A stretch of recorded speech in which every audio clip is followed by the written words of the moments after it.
So guys, आज हमारा जो टॉपिक है वो है एंडोप्लाज्मिक रेटिकुलम।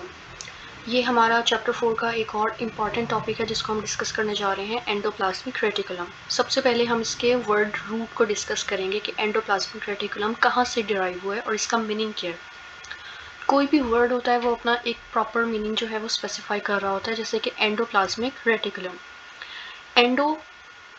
प्लाज्मिक, ये एंडो, ये अलग वर्ड है, प्लाज्मिक अलग, एंड रेटिकुलम एक सेपरेट वर्ड है।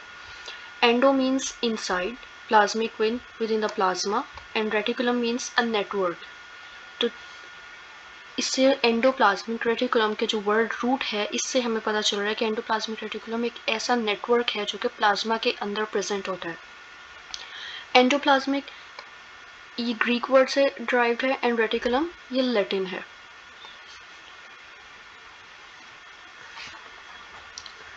एंडोप्लाज्मिक रेटिकुलम एक इंटरकनेक्टेड नेटवर्क है चैनल्स का, ट्यूब्यूल्स का, जिनको हम सिस्टर्नी कहते हैं। ये हम आगे जाकर लेक्चर में डिस्कस करेंगे।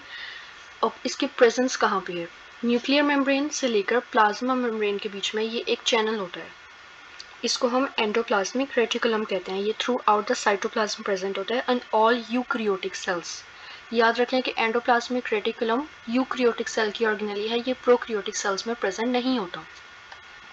ये देखें, एक तरफ ये इनक्लोज होगा, ये फॉर एग्जांपल ये न्यूक्लियर मेम्ब्रेन है और ये हमारे सेल की प्लाज्मा मेम्ब्रेन है और ये सारा है साइटोप्लाज्म। तो इस सारे एरिया में जो ये प्रेजेंट होगा, ये इंटरकनेक्टेड नेटवर्क, इस नेटवर्क को हम बोलेंगे एंडोप्लाज्मिक रेटिकुलम। ये नेटवर्क यहाँ पे शो हो रहा है, ये वाला नेटवर्क। ये देखें, यहाँ न्यूक्लियर एनवेलप ये शो की गई है, यहाँ पे ये मेंशन है, ये न्यूक्लियर एनवेलप है। ये एंडोप्लाज्मिक रेटिकुलम है हमारा, ये साइटोप्लाज्म में प्लेस्ड है, ये साइटोप्लाज्म में प्लेस्ड है, और ये है हमारा प्लाज्मा मेम्ब्रेन।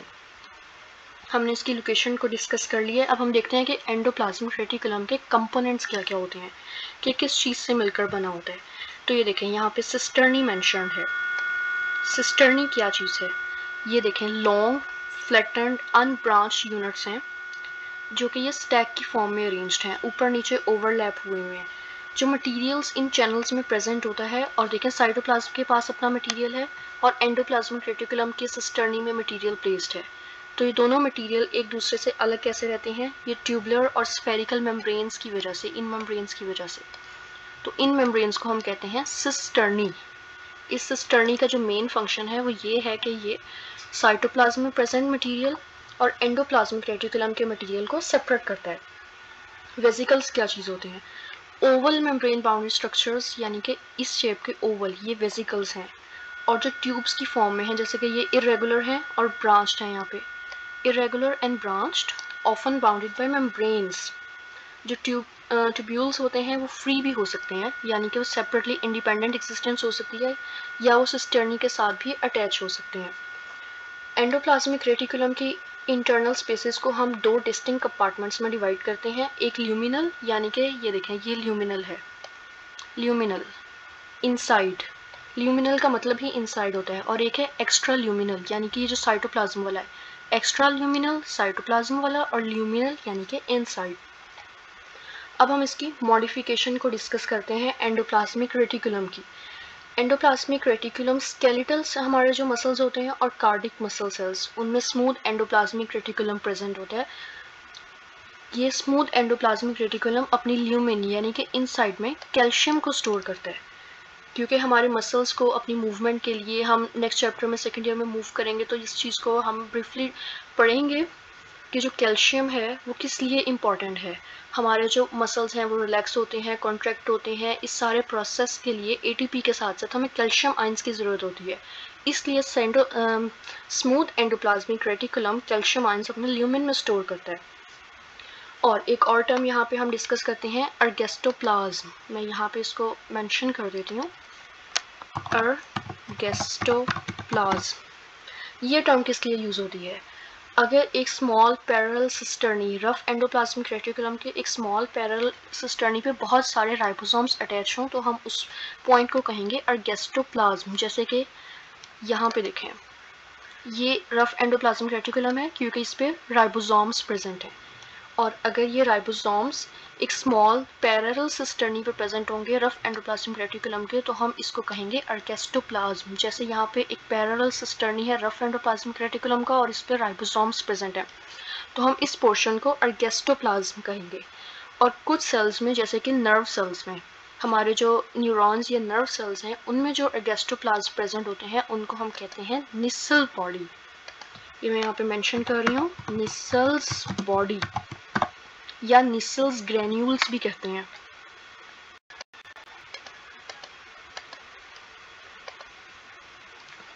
इसी के साथ साथ एंडोप्लाज्मिक रेटिकुलम की टाइप्स क्या क्या होती हैं। रफ एंडोप्लाज्मिक रेटिकुलम की 2 टाइप्स हम डिस्कस करेंगे। The first one is rough endoplasmic reticulum and the other one is smooth endoplasmic reticulum. Rough, जैसे कि नेम हमारा कुछ हमें रिप्रेजेंट कर रहा है कि रफ एंडोप्लाज्मिक रेटिकुलम यानी कि इसमें राइबोसोम्स प्रेजेंट है आउटर सरफेस पे। ये देखें राइबोसोम्स आउटर सरफेस पे प्रेजेंट है, इसकी वजह से ये रिप्रेजेंट कर रहा है कि ये रफ एंडोप्लाज्मिक रेटिकुलम है। जबकि जो smooth endoplasmic reticulum like this portion it lacks ribosomes, ribosomes की एब्सेंस की वजह से इसको हम कहेंगे स्मूथ एंडोप्लाज्मिक रेटिकुलम। और ये हमारा रफ एंडोप्लाज्मिक रेटिकुलम जहाँ पे राइबोसोम्स प्रेजेंट हैं, ये रफ एंडोप्लाज्मिक रेटिकुलम। अब इनमें कुछ डिफरेंसेस हैं।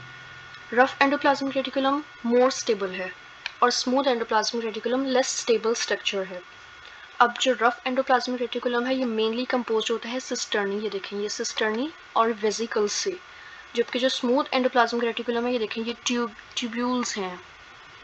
Smooth endoplasmic reticulum mainly consists of tubules, while the rough consists of cisternae and vesicles. Rough endoplasmic reticulum के पास राइबोसोम्स हैं, यानी कि राइबोसोम्स का फंक्शन क्या है, प्रोटीन प्रोड्यूस करना। यानी कि ये ऐसे सेल्स में प्रेजेंट हैं जहाँ पे प्रोटीन की सिंथेसिस और उनकी सिक्रीशन का फंक्शन है।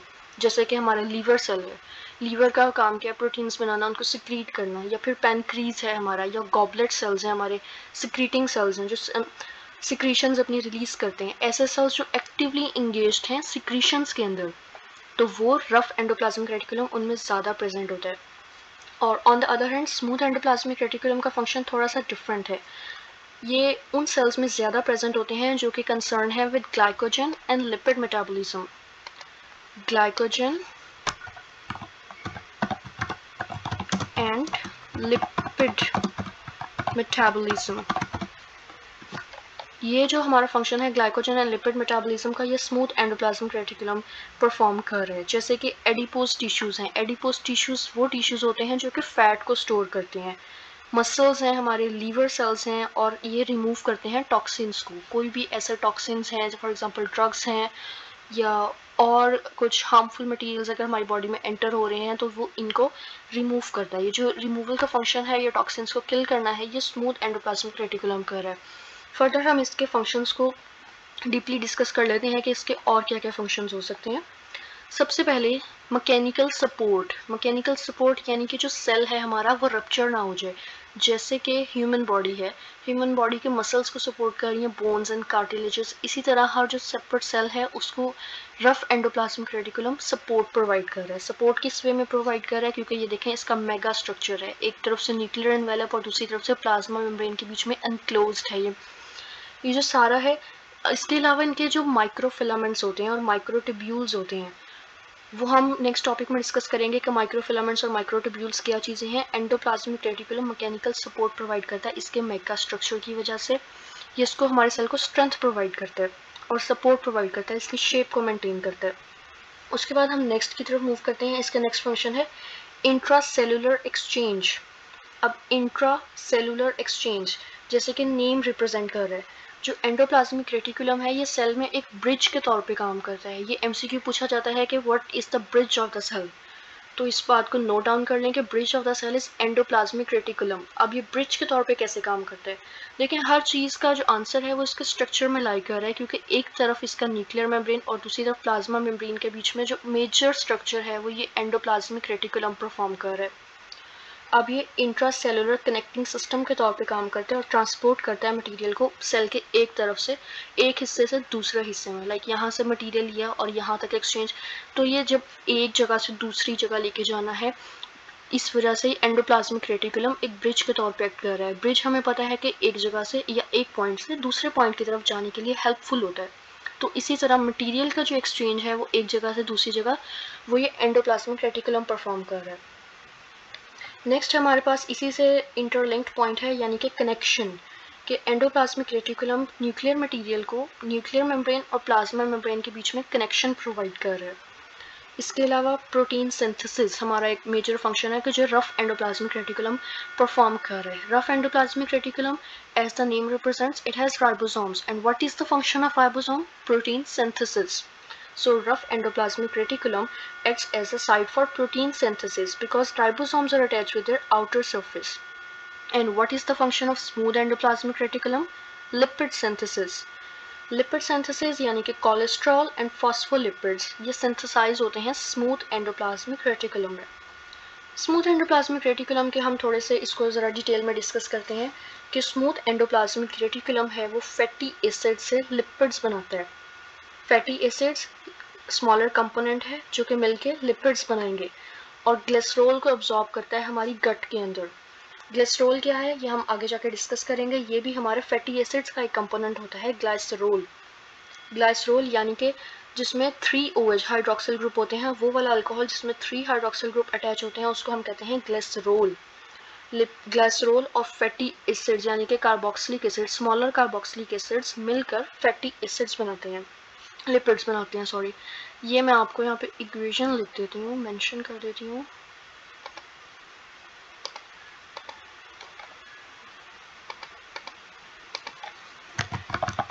Fatty acids plus glycerol goes to form lipids.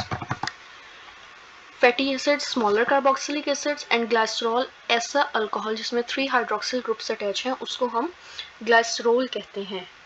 ये दोनों मिलके बनाएंगे लिपिड्स।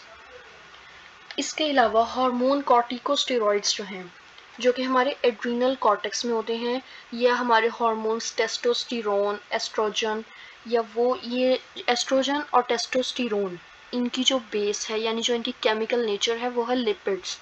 एस्ट्रोजन, टेस्टोस्टेरोन हमारे कुछ और हार्मोन्स हैं, इसके अलावा जो एड्रीनल कॉर्टेक्स में बनते हैं, और कॉर्टिकोस्टेरॉइड मेजर हार्मोन कॉर्टिकोस्टेरॉइड मैं यहाँ इसको मेंशन कर देती हूँ क्योंकि ये हम नेक्स्ट अपने लेवल में जाके पढ़ेंगे। कॉर्टिकोस्टेरॉइड, ये कॉर्टिकोस्टेरॉइड्स है, ये हमारा कहाँ पे बनता है? Adrenal cortex. ठीक है, इसकी केमिकल नेचर क्या है? लिपिड्स। इसी के साथ साथ हमारे हार्मोन्स हैं जैसे कि एस्ट्रोजन एंड टेस्टोस्टेरोन, इनकी केमिकल नेचर भी लिपिड्स है। इस वजह से लिपिड सिंथेसिस हमारा कहाँ पे परफॉर्म हो रहा है? स्मूथ एंडोप्लाज्मिक रेटिकुलम में। Smooth endoplasmic reticulum. इसके अलावा हमारा एक मेजर फंक्शन है सेलुलर मेटाबॉलिज्म।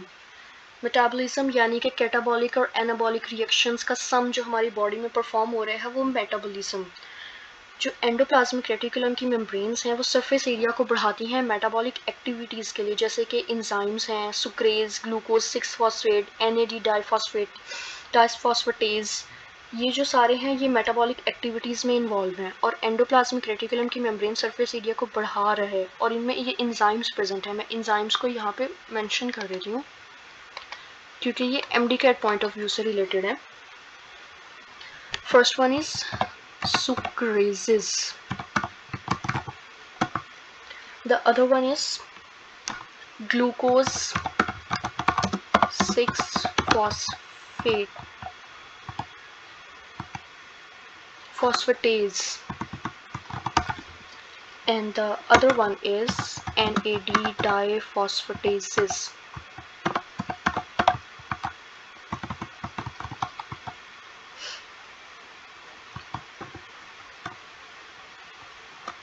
ये मैंने यहाँ पे मेंशन कर दी है NAD डाइफॉस्फेटेजेस। ये हमारे सारे कहाँ पे ये इंजाइम्स हैं और ये हमारे कहाँ प्रेजेंट होते हैं? ER की मेम्ब्रेन्स में। इसके अलावा एक major function MDCAT point of view से बहुत इंपॉर्टेंट है, पॉइंट नोट कर लें कि न्यूक्लियर मेम्ब्रेन की फॉर्मेशन कहाँ पे होती है। ये MCQ मोस्ट रिपीटिंग रहा है कि न्यूक्लियर मेम्ब्रेन की फॉर्मेशन एंडोप्लाज्मिक रेटिकुलम में होती है। डिसइंटीग्रेटेड न्यूक्लियर मेम्ब्रेन के जो फ्रेगमेंटेड एलिमेंट्स हैं और ईआर के एलिमेंट्स वो क्रोमोसोम्स के अराउंड अरेंज होते हैं ताकि वो न्यूक्लियर मेम्ब्रेन बना सकें सेल डिवीजन के अंदर। मैं बात को रिपीट कर रही हूँ, डिसइंटीग्रेटेड न्यूक्लियर मेम्ब्रेन के कंपोनेंट्स और एंडोप्लाज्मिक रेटिकुलम के एलिमेंट्स क्रोमोसोम्स के अराउंड अरेंज होते हैं ताकि वो न्यूक्लियर मेम्ब्रेन बना लें। किस पॉइंट में? During cell division.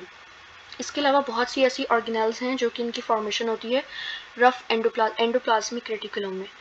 अब ये बात यहाँ पे नोटेबल है कि except mitochondria and chloroplast,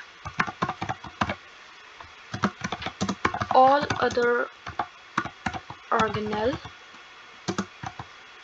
are formed by ER.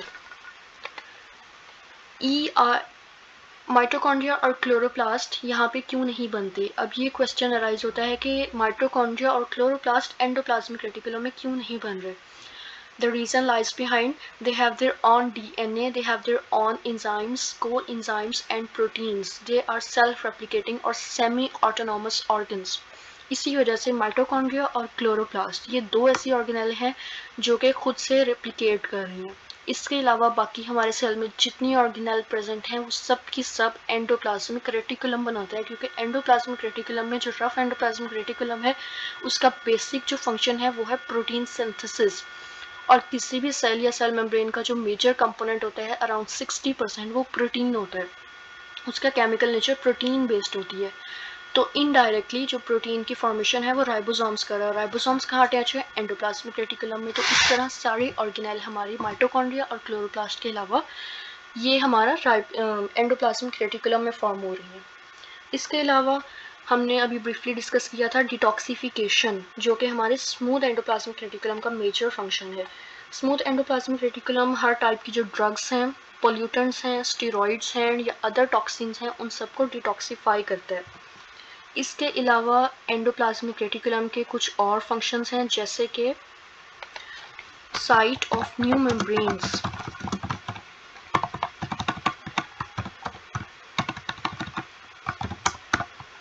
जब हम सेल मेम्ब्रेन का टॉपिक डिस्कस करेंगे तो हमें पता चलेगा कि कोई भी सेल मेम्ब्रेन होती है उसके टू मेजर कंपोनेंट्स होते हैं। First one protein and the other one is lipids. Proteins का 60% होता है, 60% प्रोटीन्स और 20 to 40% are lipids. Some carbohydrates are also present but the major one is proteins. तो प्रोटीन्स कहाँ पे बन रहे हैं? रफ एंडोप्लाज्मिक रेटिकुलम में। इस वजह से जो हमारे सेल की न्यू मेम्ब्रेन्स की प्रोडक्शन साइट है वो एंडोप्लाज्मिक रेटिकुलम है।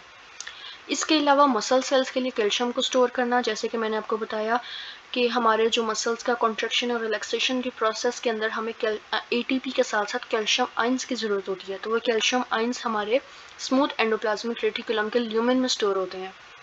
जब कॉन्ट्रैक्शन या रिलैक्सेशन मसल्स में प्रोसेस होता है तो smooth endoplasmic reticulum calcium ions जो है वो प्रोवाइड करता है। The other function is transmission of impulses. अब ये इम्पल्सेस को कैसे ट्रांसमिट कर रहे हैं? देखें, इम्पल्सेस ट्रांसमिट के लिए प्रोटीन और lipids both are equally important. अब रफ एंडोप्लाज्मिक रेटिकुलम हमारा प्रोटीन सिंथेसिस से रिलेटेड है और जो हमारा स्मूथ एंडोप्लाज्मिक रेटिकुलम है वो लिपिड मेटाबॉलिज्म से रिलेटेड है।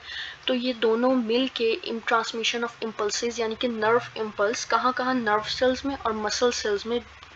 Rough endoplasmic reticulum is equally important for the transmission of impulses in both muscle cells and the nerve cells. Now the question arises कि nerve cell और muscle cell में ये transmission कैसे कर रहे हैं? देखें, स्मूथ एंडोप्लाज्मिक रेटिकुलम में जब हम लिपिड मेटाबॉलिज्म की बात कर रहे होते हैं तो ये पॉइंट यहाँ पे नोट करें। ये पॉइंट हम समझते हैं कि मेटाबॉलिज्म का मतलब तोड़ फोड़ करना, यानी कि हम इसको कैटाबॉलिक वे में ले रहे होते हैं कि यहाँ पे लिपिड्स जो हैं वो टूटते हैं। लेकिन ये बहुत बड़ी मिसकंसेप्शन है क्योंकि ये बुक में क्लियरली मेंशन नहीं है। एमडी कैट में चल के आप लोगों को पता चलेगा कि मेटाबॉलिज्म जब हम लिपिड मेटाबॉलिज्म की टर्म पढ़ते हैं तो that means metabolism means formation. यहाँ पे हम इसका एनाबॉलिक प्रोसेस डिस्कस कर रहे होते हैं, यानी कि छोटे कंपोनेंट्स ग्लाइसरोल और फैटी एसिड्स का मिलकर लिपिड्स में कन्वर्ट होना। तो ये जो कन्वर्जन है यानी कि इस प्रोसेस को हम मेटाबॉलिज्म कहते हैं, ना कि इसको लिपिड्स का फैटी एसिड और ग्लाइसरॉल में टूटना। यहाँ पे हम ये बात डिस्कस नहीं कर रहे, यहाँ पे हम फॉर्मेशन ऑफ न्यू लिपिड्स को लिपिड मेटाबॉलिज्म कंसीडर कर रहे हैं, ये बात यहाँ पे बहुत ज़्यादा इम्पोर्टेंट है। इसी के साथ साथ हम इसके बुक रीडिंग कर लेते हैं कि कहीं इसमें कोई इम्पोर्टेंट पॉइंट है तो हम उसको देख लें। एंडोप्लाज्मिक रेटिकुलम, हमने इसका रूट मीनिंग जो है वो डिस्कस कर लिया है। Under an electron microscope, electron microscope की बात हो रही है, यानी कि हम बहुत प्रिसाइजली स्टडीज को डिस्कस करने जा रहे हैं। No compound, no simple microscope, we are talking about electron microscopic studies. A network of channels, यानी कि सिस्टर्नी जो हमारा है, is seen extending throughout the cytoplasm. Why throughout the cytoplasm? Because it lies between nuclear membrane and plasma membrane. तो बीच में जो cytoplasm का मेजर पोर्शन है वो हमारे एंडोप्लाज्मिक रेटिकुलम ने कवर अप किया हुआ है, और इसी वजह से it act as a bridge between the nuclear membrane and cell membrane. These channels are often continuous with plasma membrane or also appear to be in contact with nuclear membrane. Entire system of channels is called endoplasmic reticulum. Yes, membranes are widely in appearance from cell to cell. Materials present in these channels is separated from cytoplasmic materials by spherical यानी कि हमारे rough endoplasmic reticulum and tubular यानी कि smooth endoplasmic reticulum membranes called cisternae. Two morphological forms हैं हमारी, rough form with attached ribosomes, smooth form without ribosomes. Rough form जो है वो प्रोटीन सिंथेसिस में इन्वॉल्व है, protein synthesis because it has ribosomes. After synthesis proteins या either store हो जाती हैं हमारे साइटोप्लाज्म में, क्योंकि साइटोप्लाज्म में प्रोटीन्स की ज़रूरत है, और exported out of the cell through this channels, यानी कि सिस्टर्नी से हमारे एक्सपोर्ट कर दी जाती है सेल से बाहर अगर हमें ज़रूरत है तो स्मूथ एंडोप्लाज्मिक रेटिकुलम का फंक्शन जो है वो मेटाबॉलिज्म है. इस तरह की मेटाबॉलिज्म, लिपिड्स के मेटाबॉलिज्म. इसके अलावा डिटॉक्सिफिकेशन का फंक्शन मैंने अभी आपको बताया. डिटॉक्सिफिकेशन किसकी? हार्मफुल ड्रग्स की, टॉक्सिन्स की, स्टीरॉइड्स की, पोल्यूटेंट्स की. इसके अलावा ट्रांसमिशन ऑफ इम्पल्सेस इसका फंक्शन है. कहाँ पे इम्पल्सेस ट्रांसफ़र हो रही हैं? मसल सेल्स में और नर्व सेल्स में. एसईआर का एक और फंक्शन है ट्रांसपोर्ट ऑफ मटेरियल. इसी वजह से हम एंडोप्लाज्मिक रेटिकुलम को ब्रिज ऑफ द सेल भी कहते हैं. Endoplasmic reticulum mechanical support provide करता है, इसी वजह से सेल की शेप मेंटेन रहती है. मैकेनिकल सपोर्ट हमें किस वे में प्रोवाइड कर रहा है? क्योंकि ये देखिए रिजिड स्ट्रक्चर है और कहाँ पे प्रेजेंट है? एक मेजर पोर्शन कवर कर रहा है हमारा. स्मूथ एंडोप्लाज्म, एक देखें एक सेल है फॉर एग्जांपल, मैं यहाँ पे ड्रॉ करती हूँ. ये हमारा फॉर एग्जांपल एक सेल है. सेल में ये न्यूक्लियस है, ये इसकी प्लाज्मा मेम्ब्रेन है. तो सेल और प्लाज्मा मेम्ब्रेन के बीच में अगर आपने इतना वाइड एक नेटवर्क खड़ा कर दिया है, एक ब्रिज बना दिया है एंडोप्लाज्मिक रेटिकुलम का, ये देखें, ये अब फॉर एग्जांपल हमने ये ब्रिज सा बना दिया, तो यही तो मेजर पोर्शन है जो ये कवर अप कर रहा है. ये पोर्शन अगर एंडोप्लाज्मिक रेटिकुलम कवर कर लेगा तो यही इसको सपोर्ट और रिजिडिटी और स्ट्रेंथ प्रोवाइड करेगा. इसके अलावा डिफरेंट कंपोनेंट्स हैं जैसे कि हमारे माइक्रोट्यूब्यूल्स और माइक्रोफिलामेंट्स हैं, वो भी स्ट्रेंथ प्रोवाइड करते हैं हमारे सेल को, लेकिन उसके साथ साथ एंडोप्लाज्मिक रेटिकुलम का रोल भी डिनाई नहीं किया जा सकता. इसी के साथ हमारा ये एक बिल्कुल स्मॉल सा टॉपिक था, ये ख़त्म हो गया है, और नेक्स्ट टॉपिक में हम नेक्स्ट लेक्चर में हम नेक्स्ट टॉपिक डिस्कस करेंगे. Thank you so much.